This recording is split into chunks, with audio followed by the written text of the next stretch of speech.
ओम श्री कृष्णाय नमः। मैं विनोद दुबे,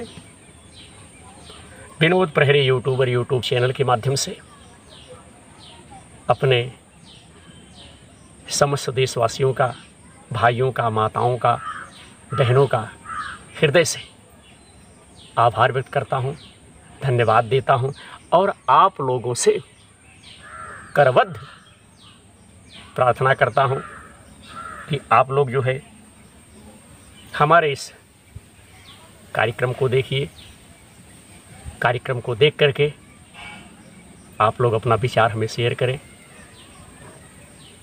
कार्यक्रम को शुरू करने से पहले, कथा को प्रारंभ करने से पहले हम एक बार फिर समस्त भाई बहनों का, विद्वानों का, कथावाचक भाइयों का, गुरुजनों का, काशी विश्वनाथ में विराजमान बाबा भोलेनाथ का, मैं विनोद दुबे पवित्र भूमि, तपोभूमि, कर्म भूमि, देवभूमि, जन्मभूमि उत्तर प्रदेश से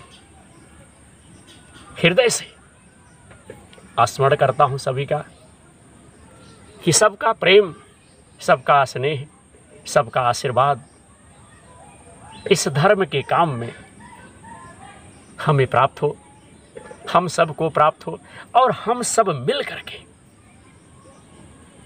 धर्म की रक्षा करें। हम सब मिल करके धर्म की रक्षा करें और धर्म हमारा हर क्षेत्र में प्रकाशित हो। लोग धर्म के प्रति आस्था रखें, विश्वास रखें, भरोसा रखें और घर घर में यह पुराण, यह महाकाव्य पढ़ा जाए, सुना जाए, लोग इसका आदर करें और जहाँ पर यह कथा हो रही हो वहाँ सब मिलजुल करके उस कथा को जो है हर तरह से सहयोग करके साथियों सफल बनाएं। बोलिए भगवान द्वारिकाधीश की जय।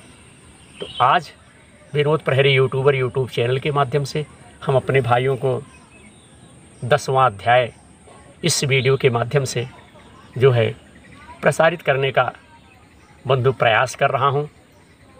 हमारे आराध्य देवी देवता, हमारे गुरुदेव महाराज हमें शक्ति दे, ज्ञान दे, बुद्धि दे, विवेक दे कि हम इस कथा को आप सब तक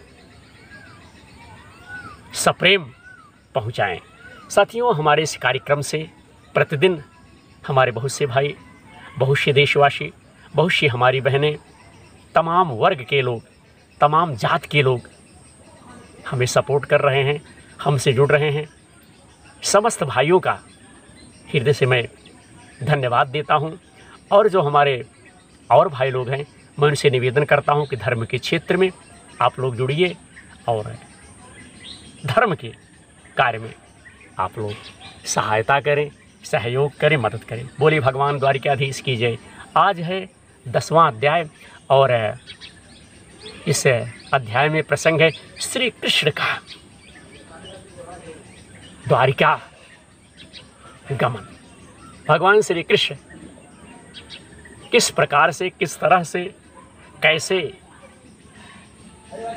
पांडवों के पास से द्वारिका जा रहे हैं। बड़ा ही करुण रस, बड़ी ही दुख भरी कथा इस समय जो है प्रसारित होने चल रही। जय जय श्री कृष्ण।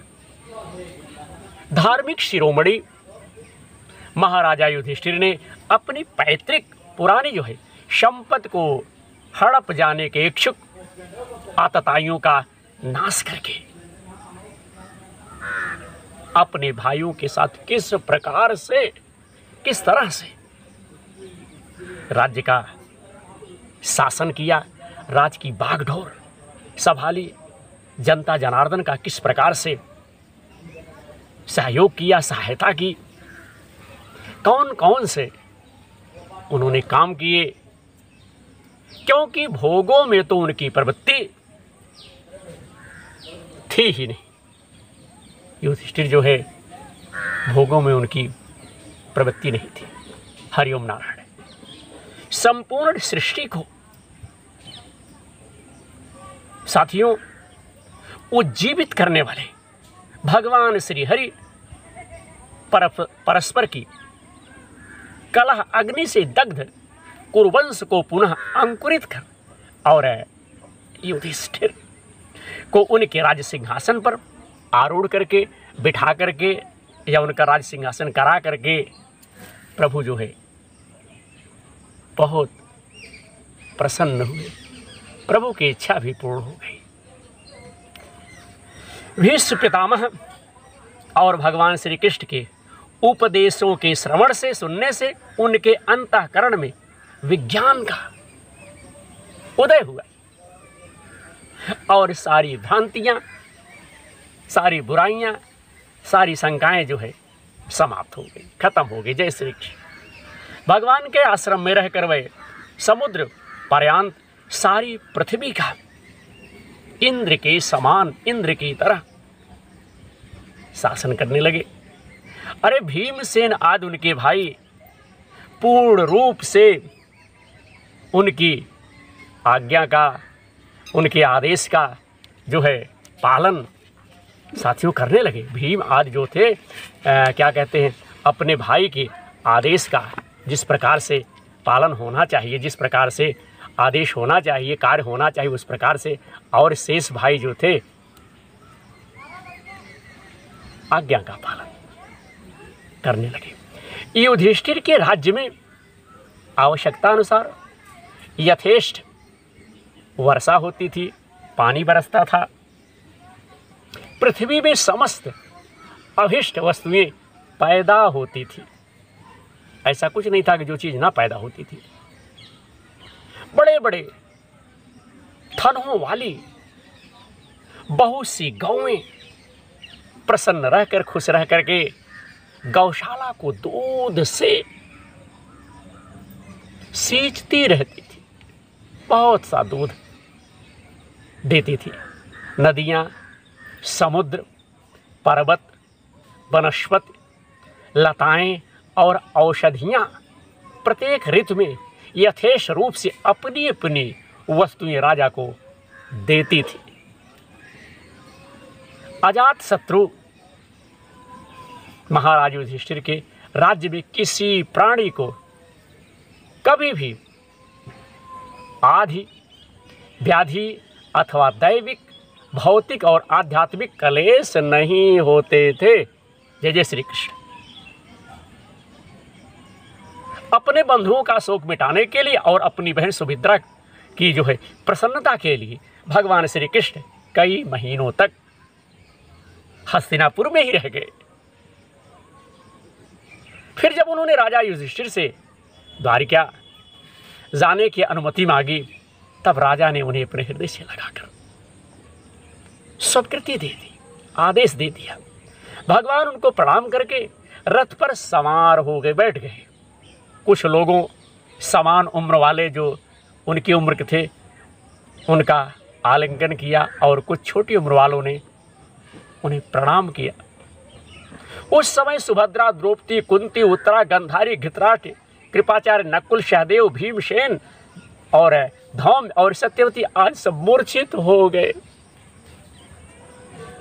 वे सारंग पाणी श्री कृष्ण का विरह नहीं सह सके। भागवत वक्त सत्पुरुषों के संग से जिनका दुसंग छूट गया है, वह विचारशील पुरुष भगवान के मधुर मनोहर सुयस को एक बार भी सुन लेने पर फिर उसे छोड़ने की कामना नहीं कर सकता है। हरिओम। उन्हीं भगवान के दर्शन तथा स्पर्श से, उनके साथ आलाप करने से तथा साथ ही साथ सोने, उठने, बैठ और भोजन करने से जिनका संपूर्ण हृदय उन्हें समर्पित हो चुका था, वह पांडव भला उनका विरह कैसे सह सकते। उनका चित्र द्रवित हो रहा था। वह सब नेत्रों से भगवान को देखते हुए अस्नेह बंधन से बंधकर जहां तहां दौड़ रहे थे, इधर उधर भाग रहे थे। भगवान श्री कृष्ण के घर से चलते समय उनके बंधुओं की स्त्रियों के नेत्र उत्कंठा बस उमड़ते हुए आंसुओं से भरे आए। सबकी आंखें जो थी भरी हुई थी, सब रो रहे थे,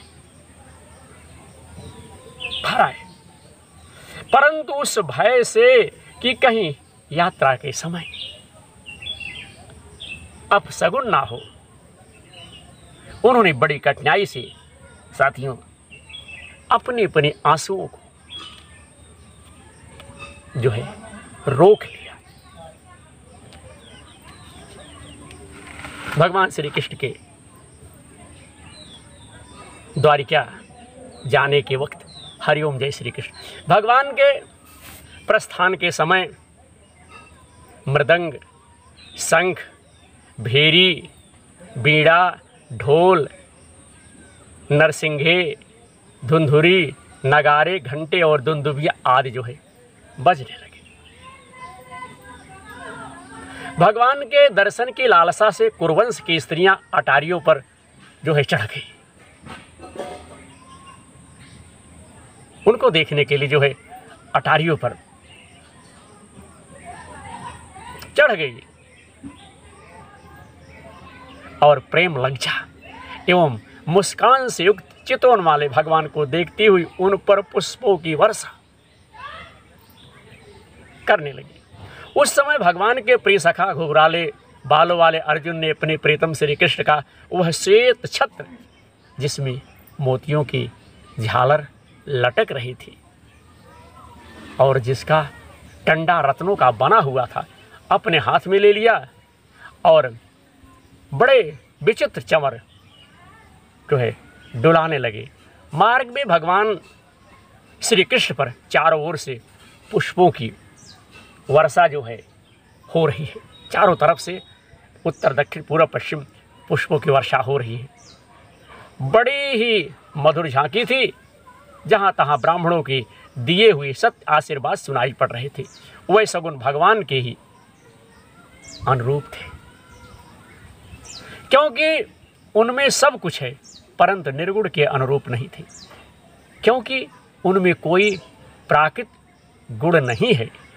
हस्तिनापुर की कुलीन रमणियाँ, जिनका चित्त भगवान श्री कृष्ण में रम गया था, आपस में ऐसी बातें कर रही थी जो सबको कान और मन को आकृष्ट कर रही थी। सारी नारियां जो थी आपस में साथियों चर्चा कर रही थी। जय जय श्री कृष्ण। विनोद प्रहरी यूट्यूब चैनल के माध्यम से श्रीमद् भागवत महापुराण, वह आपस में कह रही थी कि हे सखिए, हे सखियों, हे सहेलियों, ये वह ही सनातन परम पुरुष हैं जो प्रलय के समय भी अपने अद्वितीय निर्विशेष स्वरूप में स्थिर रहते हैं। उस समय सृष्टि के मूल ये तीनों गुण भी नहीं रहते। जगदात्मा ईश्वर में जीव भी लीन हो जाते हैं और महत्वावादी समस्त शक्तियाँ अपने कारण अव्यक्त में सो जाती हैं।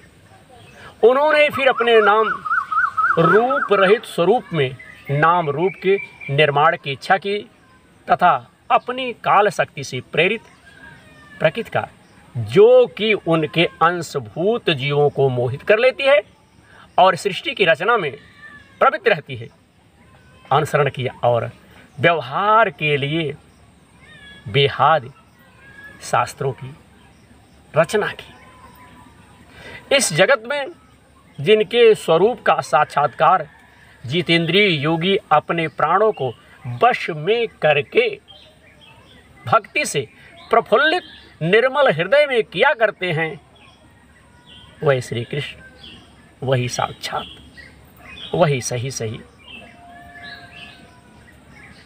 पर ब्रह्मा है।